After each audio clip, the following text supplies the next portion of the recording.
उसकी रोटी खाए हम, खुदा में बढ़ते जाए हम।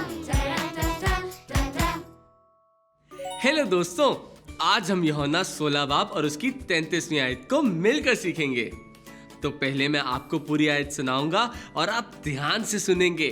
फिर एक लाइन मैं बोलूंगा और आप उसको दोहराएंगे और आखिर में हम मिलकर पूरी आयत को बोलेंगे। तो क्या आप तैयार हैं? अब मैं आपको पूरी आयत सुनाऊंगा और आप ध्यान से सुनेंगे। मैंने तुमसे ये बातें इसलिए कही कि तुम मुझ में इत्मीनान पाओ।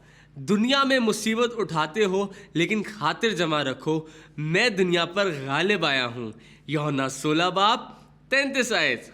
अब एक लाइन मैं बोलूंगा और आप उसको दोहराएंगे। मैंने तुमसे ये बातें इसलिए कही कि तुम मुझ में इत्मीनान पाओ।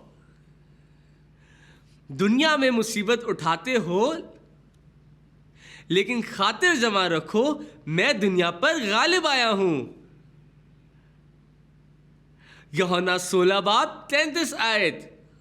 वाह, बहुत अच्छे। आप सबने तो इस आयत को बहुत जल्दी सीख लिया।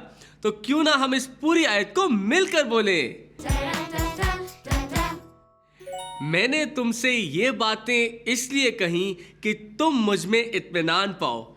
दुनिया में मुसीबतें उठाते हो, लेकिन खातिर जमा रखो कि मैं दुनिया पर गालिब आया हूं। यूहन्ना 16 बाब 33 आयत। बहुत अच्छे दोस्तों, आज आपने मेरे साथ मिलकर बाइबल की एक नई आयत सीख ली। इस आयत को हमेशा याद रखें और दोस्तों को भी सिखाएं। अगली दफा मिलेंगे और साथ सीखेंगे बाइबल से एक नई आयत। तब तक के लिए बाय बाय।